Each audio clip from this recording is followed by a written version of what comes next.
Chiropractic manipulation कितनी effective है? Patient आ गया 60 इयर्स का, जिसके मसल्स में बहुत ज़्यादा स्टिफनेस है, अकड़े हुए मसल है, आप उसके ऊपर थ्रस्ट देके कायरो करते हैं, that will cause damage. Physiotherapy और कायरोप्रैक्टर में फ़र्क क्या है? Chiro deals with the spinal problems, your disc related problems. Mobile use करने वाले लोग हैं या सिस्टम पे बैठ के ज़्यादा देर तक सिटिंग में बैठे रहते हैं, उनमें हम सर्वाइकल की जो पेन है, कमर की, गर्दन की जो दर्द है, वो ज़्यादा देखते हैं। इसमें जो सबसे मेन चीज़ है वो हमारा पोस्चर है। सही। We use the bad posture for computer work. तो बच्चों की जो नेक होल्डिंग है वो भी मुतासर हो सकती है इससे? हम लोग जब बच्चे थे तो हम लोग ग्राउंड्स में खेलते थे, गलियों में खेलते थे, सोसाइटीज़ में खेलते थे, छत पे खेलते थे। अब तो टैब, लैपटॉप, मदर्स को चाहिए कि वो ये चीज़ को स्क्रीन टाइम कम करें।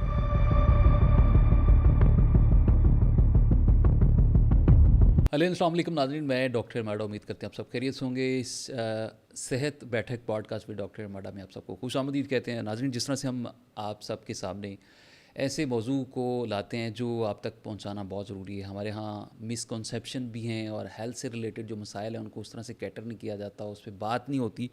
तो इन इश्यूज़ को हैंडल करने के लिए सेहत बैठक जनाब आपके सामने इस तरह की चीज़ों को, इस तरह के टॉपिक्स को अवेयरनेस के तौर पर लेके आता है।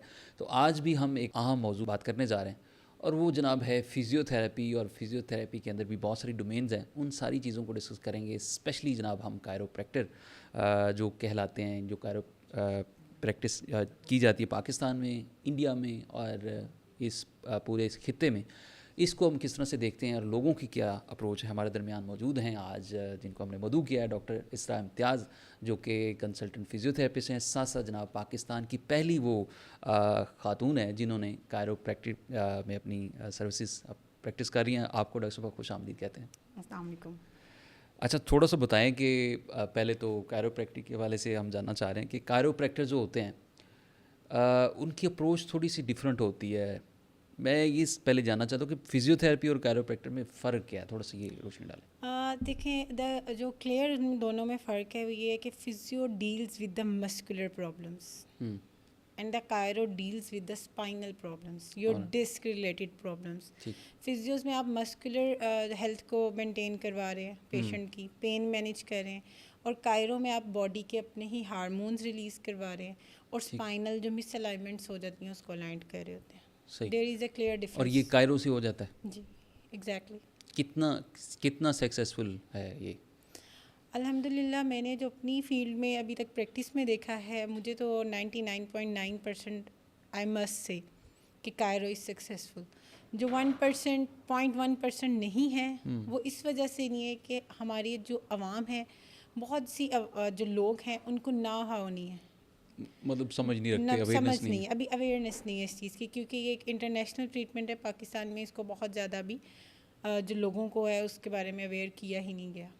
ठीक है, आपका ख्याल किस तरह से आया? चूँकि हम कायरोप्रैक्टर मेल देखते हैं, ख़वातीन में बहुत कम लोग हैं, स्पेशली आप जिस तरह से पाकिस्तान में काम कर रही हैं, तो ये ख्याल किस तरह से आया? कुछ डिफरेंट करना चाहिए, और as you know social media का दौर, तो I saw at Instagram when I was student, and then वहाँ से मेरे में एक इस चीज़ का हुआ। Then I learned it from Italy, doctor Giovanni, I trust, and then I start my practice in 2020। ठीक है, इंडिया और पाकिस्तान में कायरोप्रैक्टिक सबसे ज़्यादा मतलब ज़्यादा कौन से जो स्पाइनल इश्यूज जिसको हम ट्रीट करते हैं? इंडिया का तो मुझे नहीं इतना ना हो, लेकिन जो पाकिस्तान में आजकल सबसे ज़्यादा चल रहा है वो आपका lower back problems, spinal issues में L4, L5, S1, L3, L2, इसमें डीजनरेशन या डिस्क बल्जिस बहुत कॉमनली है। मतलब अगर हम 100 पीपल देखें तो उसमें से 99% लोगों की डिस्क बल्जिस निकलेंगी ही निकलेंगी। तो उसमें कायरोप्रैक्टिक मैनिपुलेशन कितनी इफेक्टिव है? अभी जैसे कि मैंने उसमें कहा, तो नुकसान भी हो सकता है अगर कोई वो आप जर्क दे रहे हैं, कोई अगर मोडेलिटी डॉक्टर आजकल देखें, आजकल हर दूसरा बंदा मैं देख रही हूँ अपने नाम के साथ कायरोप्रैक्टर लगा रहा है, स्टार्ट डूइंग कुछ भी नहीं, even they don't know how to do, but they use chiropractor. वो आप कह सकते हैं कि वो नुकसान दे, बट अगर कोई प्रैक्टिस्ड बंदा है, वो प्रॉपर आपके पास सीख के प्रैक्टिस में आया है, तो वो कोई नुकसान दे नहीं है। कायरो एक ऐसी चीज़ है जिसको आपको पहले जो पेशेंट है उसको प्रॉपर एग्जामिन करके स्टार्ट करना चाहिए. फॉर एग्जांपल अगर आपके पास पेशेंट आ गया 60 इयर्स का जिसके मसल्स में बहुत ज़्यादा स्टिफनेस है, अकड़े हुए मसल है, आप उसके ऊपर थ्रस्ट दे के कायरो करते हैं, ऑब्वियसली दैट विल तो कॉस्ट वो डैमेज. थ्रेट लेवल बढ़ेगा तो फिर दैट उसको विल कॉस्ट डैमेज. मस्कुलर टेयर हो सकता है, आपकी कोई भी नर्व ज़्यादा इन्वॉल्व हो सकती है. आप अगर किसी के पेशेंट के नेक में बहुत ज़्यादा थ्रस्ट दे देते हो जहाँ नहीं देना, उसकी मूवमेंट पूरी नहीं है, डैमेज हो सकता है. बट अगर वो वाकई ही में कायरोप्रैक्टर है और जानते हैं कि हाउ टू डील, तो फिर ऐसा कोई भी नुकसान नहीं होता, क्योंकि उनको ट्रीटमेंट करने से पहले पेशेंट को प्रॉपर प्रिपेयर करना होता है उस चीज़ के लिए. अच्छा, बहुत सारे लोग डरते भी हैं क्योंकि हम कायरोप्रैक्टर के पास जाने से चाहते हैं कि अगर कोई हमें सिविरिटी आ जाती है, कहीं मसल डैमेज भी हो सकता है. चूँकि पाकिस्तान में या इंडो पाकिस्तान में हम ये देखते हैं कि जो हड्डी जोड़ नीम हकीम जिसको हम कहते थे, तो वो भी ट्रीटमेंट साथ कर रहे हैं, तो उससे बहुत सारे लोगों की ज़िंदगियाँ मुतासर भी हुई हैं. कोई फालिज की तरफ चला गया है, सिविरिटीज़ आ गई हैं, तो शायद इस वजह से लोग डरते अच्छा देखिए, आज से 5 साल पहले जब मैं लोगों को देखती थी तो उनका जो व्यू था ना, एक सोचने का, वो डिफरेंट था. आज डिफरेंट है. अब लोग कायरोप्रैक्टर से ज़्यादा सर्जन से डरने लग गए. अच्छा. अब लोग सर्जरीज से ज़्यादा डरते हैं, कायरोप्रैक्टर से कम डरते हैं लोग. अब हमारी आवाम में मैं कह सकती हूँ कि 30%, नॉट होल आवाम, 30% आवाम में इतनी अवेयरनेस आ गई है कि वो जो है सर्जरीज को अवॉइड करें. सही. कि अगर डॉक्टर ने कह दी है सर्जरी तो वो फ़ौरन से फ़ौरन सर्जरी नहीं करवाते. और वो फिजियो या फिजियो या कायरो, या मैं तो यही कहूँगी कि पहले आप नॉन इन्वेसिव ट्रीटमेंट्स की तरफ जाएं, then go for the complicated things. अगर हम ये देखें कि कायरो बहुत डैमेज कर सकता है या हमें डर हो, तो आप ये भी देख सकते हैं कि कितने % सर्जन्स भी डैमेज कर देते हैं. सही. अच्छा, ये कायरोप्रैक्टिक जो एडजस्टमेंट है, इसको लेके पेशेंट बड़ा कंसर्न होता है, बहुत सारे रिस्क भी हो सकते हैं, तो सेफ्टी को किस तरह से इंश्योर किया जाए? क्या उस कायरोप्रैक्टर या उस फिजियोथेरेपिस्ट की कोई क्वालिफ़िकेशन चेक की जाए, या उसकी जो एक्सपीरियंस बैकग्राउंड है उसको देख के ये होना चाहिए? क्या देखें, मैं ये कहूँगी कि कायरो कोई फेक कर ही नहीं सकता. फर्स्ट थिंग, कारण से? ठीक है, first thing, the very first thing, आप अपने नाम के साथ कायरोप्रैक्टर लिख तो सकते हैं, लेकिन जब आप उसके पास जाएंगे आपको फ़ौरन पता लग जाएगा इज़ ही और शी इज़ अ कायरोप्रैक्टर. ठीक है, उसका एग्जामिन करना ही आपको बता देगा. और मेरे ख्याल से कायरोप्रैक्टर्स की तरफ जाती भी पढ़ी लिखी आवाम ही है, तो यू कैन जज. ठीक है, अब कोई भी आपकी नेक को थ्रस्ट दे के उसमें से हार्मोन्स प्रोड्यूस नहीं कर सकता जो कायरोप्रैक्टर नहीं है. ठीक है, अब आपने जाना किसके पास है, वो तो ऑब्वियसली अब सोशल मीडिया का दौर है, आपको उसके रिव्यूज़ एंड उसकी ऑल दैट थिंग्स से चीज़ें पता लग जाती.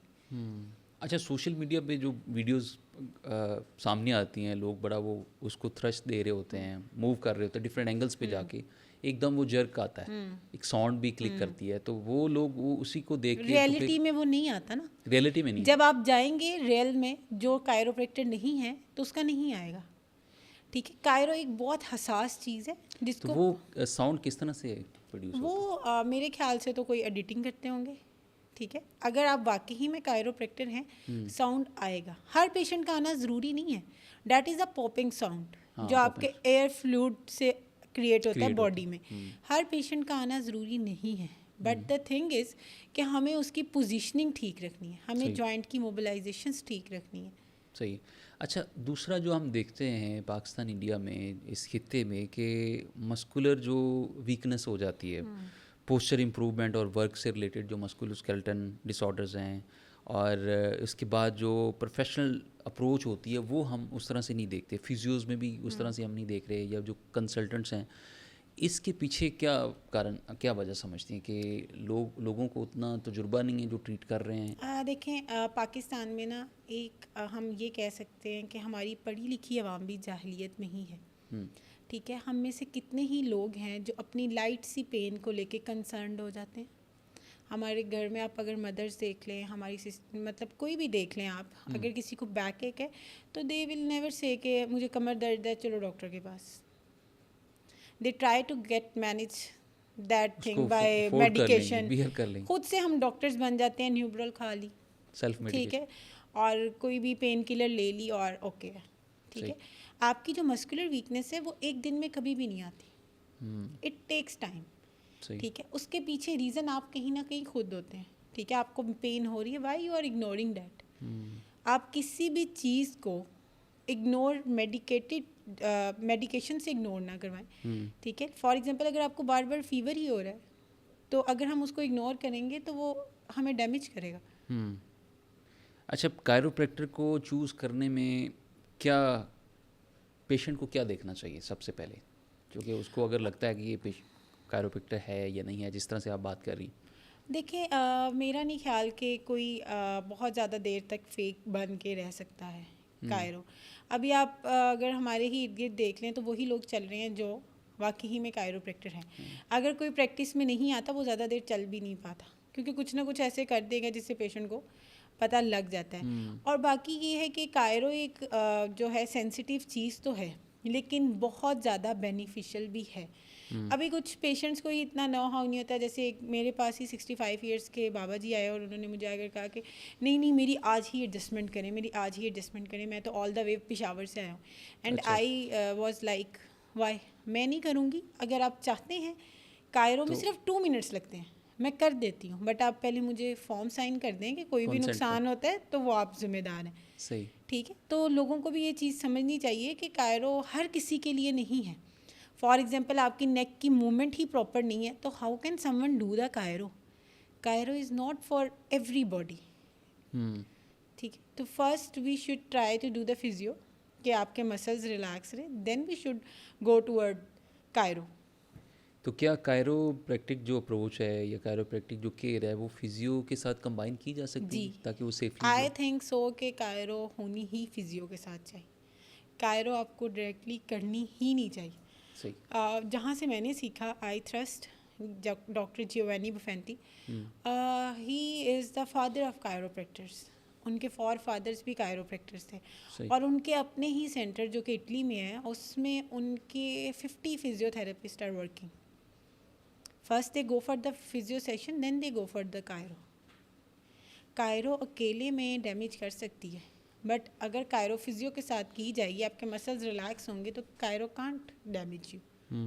एक वीडियो पिछले चंद अरसे से वायरल है, आपकी भी नज़रों से शायद गुजरी हो। किसी देहाती इलाके में एक जो है वो नीम, वो हड्डी जोड़, वो पेशेंट को कहता है थोड़ा बैंड हो, ऊपर वो ईंट रखता है और वो एक बड़े डंडे से उसको वो किक शूट करता है, बिल्कुल ऐसी है। तो वो पेशेंट ठीक होते हुए नज़र आता है। तो इस कल्चर को आप किस तरह से देखते हैं? अच्छा देखें, मेरे पास ना मतलब डेली में कोई एक आधा गांव से पेशेंट ऐसा होता ही है ऐसा जो बिगड़ा हुआ कहता है कि मुझे तो ये बड़ा ही देर से मसला था, मैं तो चल भी नहीं सकता था, फिर मैं एक बाबा जी के पास चला गया, उन्होंने मुझे दम किया, मैं ठीक हो गया। फिर मैं किसी के पास चला गया, उसने मुझे नीचे लिटा के ऊपर मेरे पाँव मारे और मैं ठीक हो गया।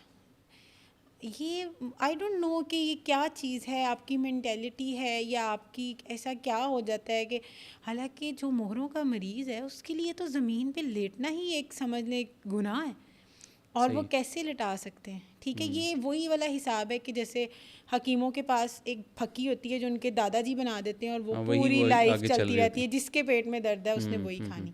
बट मोहरों का मसला पेट दर्द के से हट के चीज़ है, आपको डैमेज भी हो सकता है, आपको नुकसान भी हो सकता है। So we should not do this कि हम एक अनक्वालिफाइड बंदे के पास जाके अपने मोहरों को ट्रीट करवा रहे हैं और बाद में पैरालाइज्ड होके डॉक्टर्स के पास जा रहे हैं। तो हमें इस कल्चर को तो यहीं पे स्टॉप करना चाहिए। ठीक है। ख़वातीन में हम देखते हैं कि डिलीवरी के बाद उनके जो पेल्विक फ्लोर मसल ना वीक हो जाते हैं। हमारे यहाँ उतना जो देहाती इलाके हैं वहाँ पर अवेयरनेस नहीं है, कॉन्सेप्ट नहीं है, तो फिज़ियोथेरेपी का इसमें बड़ा अहम रोल होता है। तो इस ट्रीटमेंट को हम उन एरियाज़ में या उन लोगों तक कैसे पहुँचाएँ या उनको किस तरह से एड्रेस किया जा सकता है? देखिए, जो पहले दौर था ना, जो आज से 50 इयर्स बैक था, उसमें फीमेल्स आज की फीमेल्स से डिफरेंट थी। Their life style, their diet style, there activity styles, everything is different. ठीक है, आज जो हमारा दौर है वो डिफरेंट है। अगर हम उनके साथ कंपेयर करेंगे कि वो भी तो बच्चा पैदा करती थी और वो नॉर्मल रहती थी, तो वी कांट डू डैट। सही। ठीक है, आज की जो औरत है वो बेबी पैदा जब आपकी डिलीवरी होगी उसके बाद वीक होगी। वीक हो जाए। पेल्विक फ्लोर मसल स्ट्रेंथनिंग बहुत इंपॉर्टेंट है। अदरवाइज़ आपने सुना होगा कि 40 इयर्स में लड़की को प्रॉब्लम आ रहा है, यूरिनेशन हो रही है, यूरिन होल्ड नहीं हो रहा, जो आपका यूरिन पे कोई कंट्रोल नहीं रहा, आपका जो टांगों वाला हिस्सा है वो सुन होना शुरू हो गया। और कई फीमेल्स मेरे पास आके मुझे बताती हैं छोटा बच्चा हुआ था जो कि अब 12 साल का है, तब से टांग का ये वाला हिस्सा सुनना है। सही। ठीक है, और उसकी कोई ट्रीटमेंट नहीं है कि सास ने कह दिया जी बच्चा हुआ है तो शायद मसल इस तरह हो। This is our culture and we should stop this now, क्योंकि हमारी जब मदर्स ही हेल्दी नहीं होंगी तो हाउ कैन वी थिंक कि हमारी जो फैमिलीज़ हैं वो हेल्दी होंगी। ठीक है। डिजीनेस और वर्टिगो ये बहुत कॉमन मसला है। लोग साल अद्वियात पे होते हैं, दवाइयाँ खाते हैं लेकिन ठीक नहीं होते।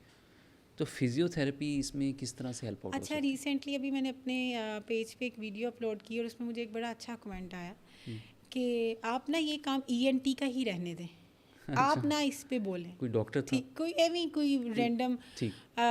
अनक्वालिफाइड ही होगा जिसने ये बात की। डिजीनेस और वर्टिगो जो है ना वो 3 चीज़ों से मेरे ख्याल से बहुत ज़्यादा रिलेट करता है। One is the ANT, air से सॉरी, जी। और सेकंड अगर आपका कोई स्टमक डिस्टर्बेंस है, गैसेस का इन्फ्लक्स हो रहा है, then and the third and the most important आपके सर्वाइकल से, क्योंकि आपका जो स्कल है वो आपका सर्वाइकल होल्ड किया है। जब आपके सर्वाइकल की मसल्स ही स्ट्रांग नहीं है कि आपके वो स्कल को सपोर्ट करें तो इम्बैलेंस तो होगा, वर्टिगो तो होगा, नोजिया भी हो सकता है। सर्वाइकल रेडिकुलर पैथी में जिसमें सर्वाइकल डिस्क बल्जी जाती हैं उसमें most commonly patient come with the complain of dizziness and vertigo and sometime नोजियाटिक पेशेंट आते हैं। ऑलराइट। और वो मेडिकल कंडीशन में वो अद्वियात भी खा रहे होते हैं और वो फिर ठीक नहीं हाँ, क्योंकि आपका जब तक नेक का मसल स्ट्रांग नहीं होगा, आपका स्कल सपोर्ट नहीं करेगा, आपको चक्कर और ये चीज़ें आम तौर पर हो जाएंगी। ठीक है। अच्छा, नेक के मसल की आपने बात की तो उसमें सबसे जो बड़ा मसल अपर ट्रेपेजियस मसल है वो हेल्प आउट करता है आपके हेड को उठाने में, वेट बियर सबसे करने ज़्यादा शॉर्टनिंग भी उसी की होती है। और उसमें सबसे ज़्यादा हम देखते हैं कि लॉन्ग टर्म जो मोबाइल यूज़ करने वाले लोग हैं या सिस्टम पे बैठ के ज़्यादा देर तक सिटिंग में बैठे रहते हैं, उनमें हम सर्वाइकल की जो पेन है, कमर की या गर्दन की जो दर्द है वो ज़्यादा देखते हैं। तो क्या ऐसी अप्रोच होनी चाहिए कि वो अपनी एक्सरसाइज उनको किस दिन में कितनी करनी चाहिए, किन पैटर्न्स पे जाके करना चाहिए और साथ डाइट क्या होनी चाहिए? देखिए 90% वो लोग जिनको बैक किक है उनको उसके साथ सर्वाइकल का ज़रूर स्टार्ट होता है। अच्छा, बैक के साथ सर्वाइकल? सर्वाइकल मस्ट आता है, ठीक है। उसकी रीज़न है आपका पूरा स्पाइन इंटरकनेक्टेड है ना, मतलब आपका स्पाइन एक दूसरे के साथ लिंक्ड है। जब एक चीज़ इफेक्टेड होगी तो दूसरी ऑब्वियसली होगी, ठीक है। हमारी इसमें जो सबसे मेन चीज़ है वो हमारा पोस्चर है। सही। We use the bad posture for computer work. We should sit straight. अगर आप स्ट्रेट बैठते हैं तो जो अल्लाह ताला ने आपका C शेप स्पाइन बनाया है वो मेंटेन रहता है। अगर आप स्ट्रेट नहीं बैठते तो वो कर्व जो है वो वक्त के साथ साथ स्ट्रेटनिंग में जाना शुरू हो जाता है, जो कि आप अपने एक्सरेज में भी यूजुअली आजकल की यूथ भी देखती होगी, स्ट्रेटनिंग ऑफ योर स्पाइन, ठीक है। That is the cause of muscular spasm. और जब आपके पट्टे खिंचाव में जाएंगे तो आपको डिस्क का प्रॉब्लम होने में टाइम नहीं लगता। ऑलराइट। बच्चे भी आजकल सेल फ़ोन बहुत यूज़ करते हैं, स्पेशली सोशल मीडिया, और वो ज़्यादा देर तक वो घुमा रहे होते हैं सेल फ़ोन को। तो बच्चों की जो नेक होल्डिंग है वो भी मुतासर हो सकती है इससे। आजकल जो 15-17 साल का बच्चा शियाटिका से आप देखें कि वो ऑपरेट करवा के आ जाते हैं, वाई? यही वजह। पहले हमारे जो बच्चे थे या हम लोग जब बच्चे थे तो हम लोग ग्राउंड्स में खेलते थे, गलियों में खेलते थे, सोसाइटीज़ में खेलते थे, छत पे खेलते थे। अब तो टैब, लैपटॉप, मदर्स को चाहिए कि वो ये चीज़ को स्क्रीन टाइम कम करें, एक्टिविटीज़ टाइम ज़्यादा करें, चाहे घर में एक अच्छा प्लेटफॉर्म उन्हें प्रोवाइड करें कि वो अपनी एक्टिविटीज़ करें। जितना हमने स्क्रीन टाइम को इन कर दिया उनकी आई साइट पे, उनके मसल्स पे, उनकी हेल्थ पे इफ़ेक्ट हो रहा है। सही। माइंड पे तो हो रहा है, साथ साथ इन चीज़ों पे भी हो रहा है। ठीक है। दूसरी एक और बीमारी शैटिक नर्व कंप्रेशन की वजह से शैटिका जब आ जाती है, इसकी पॉपुलेशन बहुत ज़्यादा अफेक्ट हो रही है। इसकी वजह आप क्या समझती हैं? फिर से मैं वही कहूँगी, आपका जब आपका लाइफस्टाइल पुअर होता है, ठीक है, आपके जब मसल हेल्थ नहीं है। अब मुझे कोई भी पेशेंट आके अपनी MRI दिखाते हैं तो बिल्कुल डिस्क जो है वो जुड़ी होती हैं, अंदर से फ्लूइड बिल्कुल जो निकल जाता है, और वो कहते हैं जी अभी 1 मंथ पहले ही हमने वेट उठाया था तो ऐसे हो गया। वेट तो सब उठाते हैं, सबके साथ क्यों नहीं होता, ठीक है। जिन लोगों की मस्कुलर वीकनेस होती है ड्यू टू बैड लाइफस्टाइल, आपकी सिटिंग ज़्यादा है, आपका स्ट्रेस ज़्यादा है, आपका वाटर इनटेक है ही नहीं, आपकी कोई ऐसी मूवमेंट ही नहीं है जिससे आपकी बॉडी ने सर्कुलेट करना है। जब तक सर्कुलेट नहीं करेगा ब्लड तो मसल कैसे हेल्दी रहेगा। अगर आपका मसल हेल्दी नहीं है तो हमारी डिस्क को प्रोटेक्ट भी तो मसल कर रहा है ना। आपने अपनी डिस्क समझ लें ऐसे रख दी जैसे आप ओपन ज्वेलरी रख रहे हैं, तो वो आप कैसे इमेजिन कर सकते हैं कि ये मेंटेन रहेगी, सही, ठीक है। एक वीक मसल के अंदर आपने अपनी डिस्क रखी है तो आप कोई भी एक्टिविटी करेंगे, चाहे वो आपको ज़ोर से छींक आ गई, आपने खांसी कर ली है, ठीक है, आपने झुक के कोई वज़न उठा लिया, या ड्राइव करते हुए आपको स्पीड वो जो ब्रेकर आता है उससे कोई जर्क लग गए, you can face the sciatica, सही, you can easily face the sciatica. दूसरा हम ये भी देखते हैं कि रात को अक्सर लोग सोते हैं और सुबह जब उठते हैं तो उनकी नेक लॉक हो जाती है। तो सोने में क्या आपको एहतियात बरतनी है? आपका ज़्यादा ऊंचा तकिया इस्तेमाल ना करें, तो पिलो क्या होना चाहिए? स्टैंडर्ड नॉर्मल साइज, बिल्कुल छोटा साइज होना बिल्कुल ब्रीक। जितनी आप अपनी नेक को अप रख के सोएंगे, आप अपना पोस्चर, अपना स्पाइन फ्लेक्शन में, एक्सटेंशन में, गलत पोस्चर में सो रहे हैं ना, आप उसको स्ट्रेट रहने दें, बिल्कुल नॉर्मल साइज़ पिलो इस्तेमाल करें। जिन लोगों को ये मसला आता है, अभी मुझे अक्सर पेशेंट्स आके बताते हैं हम बहुत ऊंचा तकिया इस्तेमाल करते हैं और हमें रिलीफ मिलता है। अच्छा, ठीक है, हम यूँ लेटते हैं हमें रिलीफ मिलता है, हम नेक पीछे रखते हैं हमें रिलीफ मिलता है, यही रिलीफ बाद में आपका वबाले जान बन जाता है। वाले सही। कुछ लोग ये कंप्लेन करते हैं जी डॉक्टर साहब रात को हम सोए हैं, बाजू हमारी बॉडी के नीचे आ गया और वो सुबह उठते ही मतलब वो सुन्न हो गया।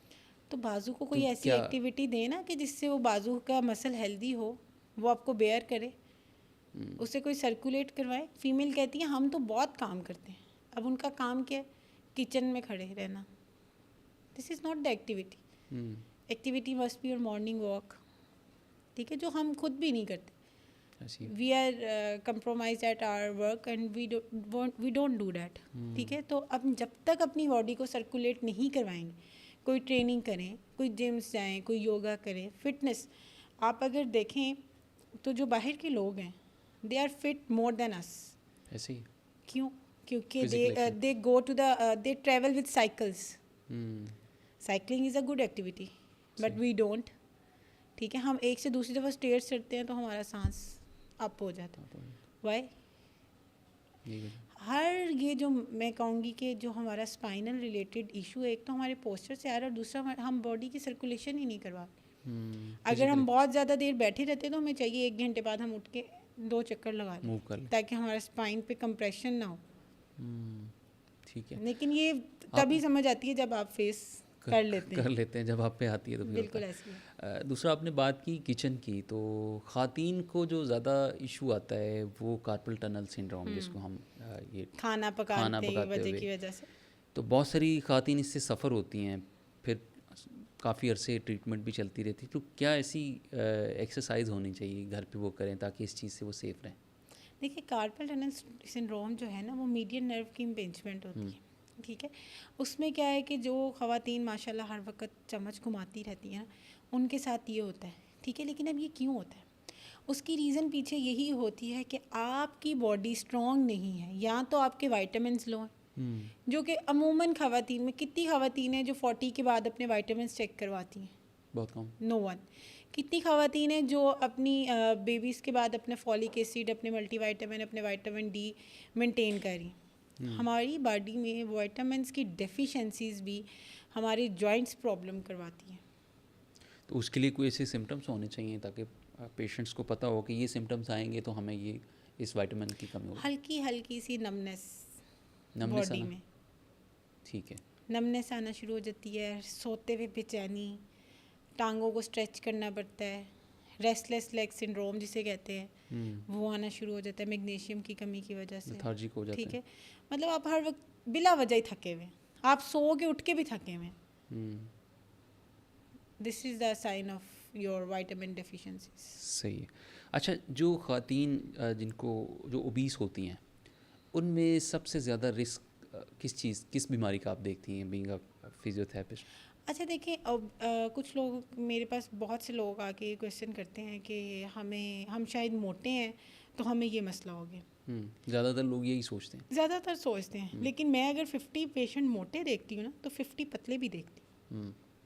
ठीक है, बस मोटापा ये ज़रूर कर सकता है कि आगे ही आपके घुटने ख़राब हैं, तो आपका इतना वज़न है और वो आपने घुटने पे डालना है। ठीक है, बस ये इसमें एक जिसे कह सकते हैं हम कि एक ये प्रॉब्लम है। अब दो तरह से मोटापे, एक हेल्दी मोटापा है और एक जंक फूड का मोटापा है।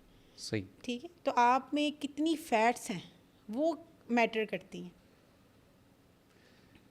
न्यूरोलॉजिकल जो कंडीशंस हैं जिसमें स्ट्रोक है, पार्किंसन है, हमारे यहाँ लोगों की जो अप्रोच है वो सबसे पहले किसी कंसल्टेंट को जाते हैं, सर्जन के पास जाते हैं, या न्यूरोसर्जन्स के पास, न्यूरोलॉजिस्ट के पास जाते हैं, फिजियोथेरेपिस्ट के पास आते नहीं हैं।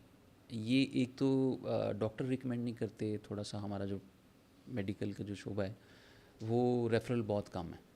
तो एक तो इस अप्रोच को थोड़ा सा बताएं कि क्या होनी चाहिए, और दूसरा पेशेंट का बिहेवियर क्या होना चाहिए कि अगर किसी को इस तरह की कंडीशन होती है तो सबसे पहले उनको फिजियोस के पास क्या कंप्लेंट लेके आना चाहिए। देखिए अगर तो स्ट्रोक या पार्किंसन का कोई पेशेंट हुआ है, अगर तो एक्यूट कंडीशन है, ठीक है, जिसमें आपका ब्लड प्रेशर शूट किया, ठीक है, तो उसको ही और she must go to the physician, doctor. But उसके बाद जो इफ़ेक्ट आ गया है, किसी का फेस शिफ्ट कर जाता है, हाथ शिवर करने लग जाते हैं, वन साइड पूरी वर्क नहीं कर रही, उसमें सारा रोल फिजियो का है। सही है। एट स्टार्ट तो आपको जाने की ज़रूरत है, बट आफ्टर डैट जो उसने इफ़ेक्ट कर दिया है वो कभी भी मेडिकेशन से ठीक नहीं होगा, नेवर। सही। क्योंकि उस टाइम पे जो ब्लड सर्कुलेशन रुकी, आपका एक यूजुअली लेफ़्ट साइड पे इफ़ेक्ट होता है, आपका वो बाजू जम गया, आपका हाथ जम गया, आपकी टांग जम गई, वो बाद में आपको फिजियो के पास जाना ही पड़ेगा मूवमेंट को रीगेन करवाने के लिए, मूवमेंट दोबारा से, मोबिलिटी इन्हेंस करने के लिए आपको you need a physio.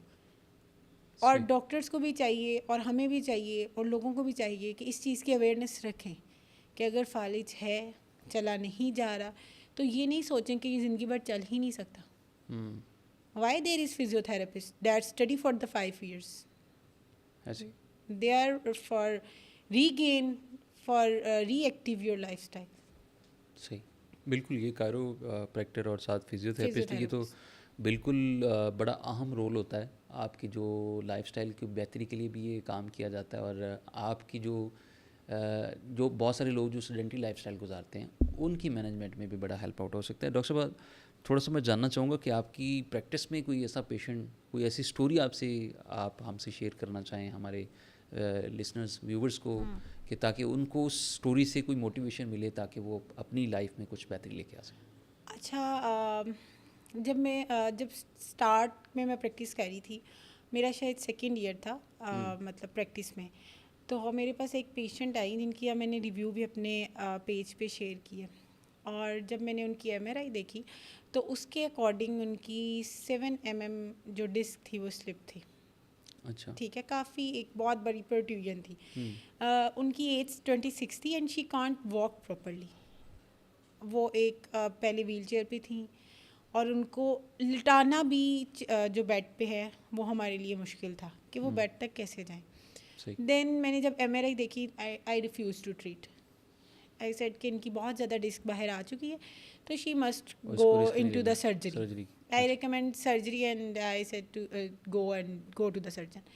Then उनके मुझे फादर की कॉल आई कि डॉक्टर साहिबा वी डोंट, मतलब वो बाहर थे उनके फादर, और उनके पाकिस्तानी लोगों से ज़्यादा जो था वो ना हाउ था, एंड उन्होंने कहा कि मेरी बच्ची बहुत छोटी है 26 की, I don't want to go toward surgery. मैंने कहा देखिए मेरे ट्रीटमेंट में मैं ये नहीं गारंटी दे सकती, यूजुअली मैं पेशेंट को जिसने ठीक होना हो उसी को लेती हूँ, वरना मैं रिफ्यूज़ कर देती हूँ कि गो बैक।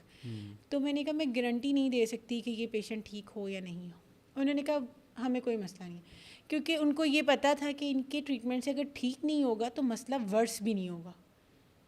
इसमें कोई ख़तरनाक चीज़ नहीं है करेंगी, नॉन इन्वेसिव ट्रीटमेंट है जिसमें आपकी बॉडी पे कोई कट नहीं लगता, कोई आपको इंजेक्शन नहीं लग रहा, कोई स्टीरॉइड नहीं लगा रहे, कोई मेडिकेशन नहीं है जिससे आपको कोई नुकसान होगा। तो उन्होंने कहा फर्स्ट यू ट्राई, अगर नहीं होता तो then we will think about it.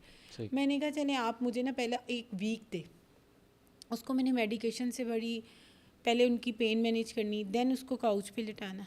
2 months she 2 comes months से। टूवर्ड्स मी, कोई अच्छा। बारिश है, कोई तूफान है, रेगुलर वो कमिटमेंट। आती थी। And after 2 months she was all right. अच्छा, और ठीक अभी हो गई। बिल्कुल ठीक, अभी 3 इयर्स के बाद वो मुझे मिलने आई थी किसी पेशेंट के साथ, अच्छा। और उन्होंने मुझे बताया कि मुझे उसके बाद कभी मसला भी नहीं आया। और जब उनकी टांग पूरी सुन थी एक उस टाइम पे, हाँ।